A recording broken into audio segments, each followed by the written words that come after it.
Hello students, welcome back to the channel. बच्चों, हम लोग क्लास 11th का चैप्टर नंबर फर्स्ट कर रहे हैं, some basic concept of chemistry, जिसमें हम लोगों ने बाकी पार्ट तो कंप्लीट कर लिए। उसको थोड़ा टाइम हो गया अगर आप लोगों ने नहीं देखे हैं पहले के पार्ट, जिसमें सबसे ज़्यादा इंपॉर्टेंट हमारा पोर्शन था एम्पेरिकल फार्मूला और लिमिटिंग रिएजेंट का कॉन्सेप्ट।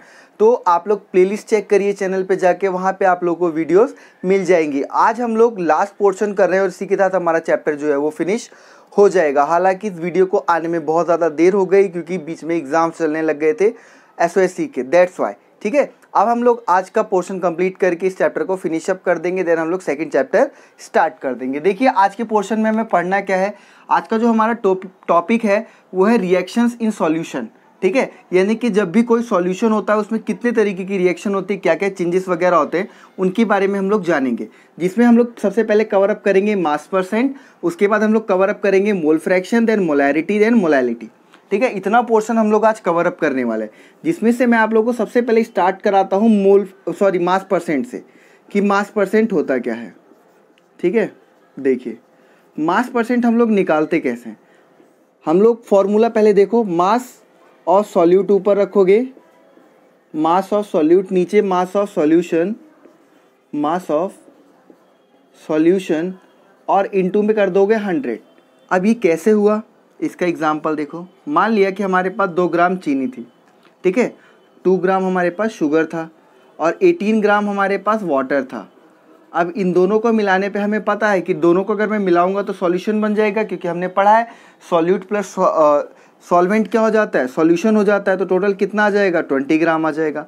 फॉर्मूले के अकॉर्डिंग हम लोग क्या करेंगे, मास ऑफ सॉल्यूट ऊपर रखेंगे, यानी कि 2 ग्राम था, 2 ऊपर रख दिया, टोटल सॉल्यूशन कितना था, 20 ग्राम था, नीचे रख दिया, इनटू कर दिया 100 से, 0 से 0 गया, 2 1 जा 2, ठीक है, और 10 1 जा 10। तो कितना आ गया आपका मास परसेंटेज, 10% आ गया। तो मास परसेंट निकालने का यही तरीका होता है, बहुत ही सिंपल फैक्टर है, आप लोगों को आता भी होगा। ठीक है, चलिए अगला टॉपिक है हमारा मोल फ्रैक्शन। मोल फ्रैक्शन हम लोग देखते हैं कैसे निकालते हैं। मोल फ्रैक्शन निकालने के लिए मैं आपको एक एग्जांपल देता हूं। जैसे माने कि आपके पास एक सॉल्यूशन है, उस सॉल्यूशन के अंदर 2 हमारे क्या है सॉल्यूट्स हैं, एक ए है और एक बी है। ठीक है, ए और बी। ए मान लीजिए उसके 10 मोल्स हैं और बी के कितने हैं, 8 मोल्स हैं, टोटल 8 मोल्स है ना। ए और बी हमारे टोटल मोल्स हो गए। एक है ए जो है वो 10 मोल है, बी जो है वो 8 मोल है। अगर हमसे बोलता है कि नंबर ऑफ मोल्स ऑफ, मतलब मोल फ्रैक्शन निकालो ए का, कि ए कितने हैं, तो हम लोग क्या करेंगे, नंबर ऑफ मोल्स ऑफ ए ऊपर रख देंगे और टोटल यानी कि ए प्लस बी हम लोग क्या करेंगे, नीचे रख देंगे। तो ऊपर कितना आ जाएगा, 10 आ जाएगा, नीचे 10 + 8। यहाँ पे सॉल्व करोगे तो 10/18 यानी कि 5/9। इस तरीके से हम लोग क्या करते हैं, मोल फ्रैक्शन निकाल लेते हैं। आगे अगर हमें बोलता है बी का मोल फ्रैक्शन निकालो, तो बी का ऊपर रख देना, यानी कि 8 ऊपर रख देना और 10 + 8 नीचे रख देना, तो 8/18 हो जाएगा। Is it clear. तो यही बहुत ही आसान तरीका होता है कि मोल फ्रैक्शन इसी तरीके से निकाल लिया जाता है। अब हम लोग देख लेते हैं कि हम लोग मोलैरिटी कैसे फाइंड आउट करेंगे। तो मोलैरिटी निकालने के लिए हमारे पास फॉर्मूला होता है, इसको हम लोग एम से डिनोट करते हैं, कैपिटल एम से। और मोलैरिटी होती क्या है पहले ये समझ लो। मान लीजिए कि आपके पास एक सॉल्यूशन है, ठीक है, उस सॉल्यूशन के अंदर कितने नंबर ऑफ मोल्स प्रेजेंट है, उसको जब हम लोग निकालते हैं तो हम लोग क्या बोलते हैं, मोलैरिटी बोलते हैं। तो इसका फॉर्मूला क्या बनेगा, number of moles of solute, कि सॉल्यूट के कितने मोल्स हैं, और यहाँ पे volume of solution, volume of solution in litre, किस में होता है, लीटर में होता है। इस चीज़ का आप लोग ध्यान रखेंगे।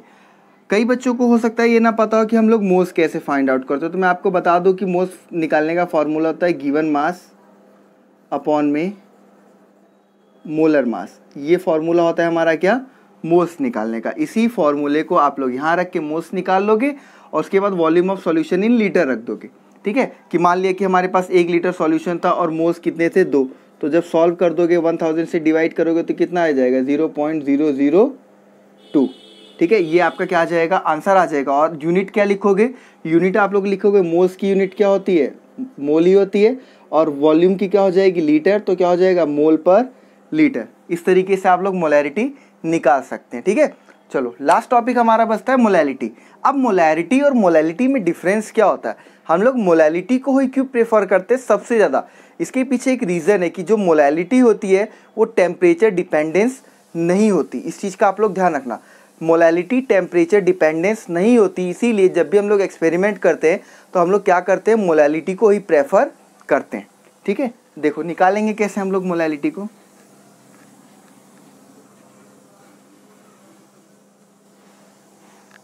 मोलैलिटी निकालने का तरीका होता है हमारे पास, सबसे पहली बात इसको स्मॉल m से हम लोग डिनोट करते हैं, और इसको निकालने का फॉर्मूला होता है हमारे पास number of moles of solute, number of moles of solute की सॉल्यूट के अंदर कितने मोल्स हैं, और यहाँ पे mass of solvent, mass of solvent in KG, यानी कि जो सॉल्वेंट का मास होगा बच्चे यहाँ पे वो केजी में होगा, किलोग्राम में होगा।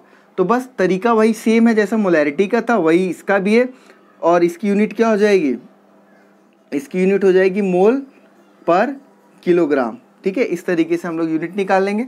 कोई भी क्वेश्चन आता है, अगर आपको कोई डाउट है कि जो एनसीईआरटी में एग्जाम्पल है आपको नहीं समझ में आया, या कोई भी क्वेश्चन है, तो आप लोग मुझे व्हाट्सएप पे वो क्वेश्चन सेंड कर सकते हो। नंबर आप लोगों को मैं दे देता हूँ, अगर जिन बच्चों को नंबर नहीं पता है तो नंबर ये है, आप लोग इस पे अपना क्वेश्चन सेंड कर देना।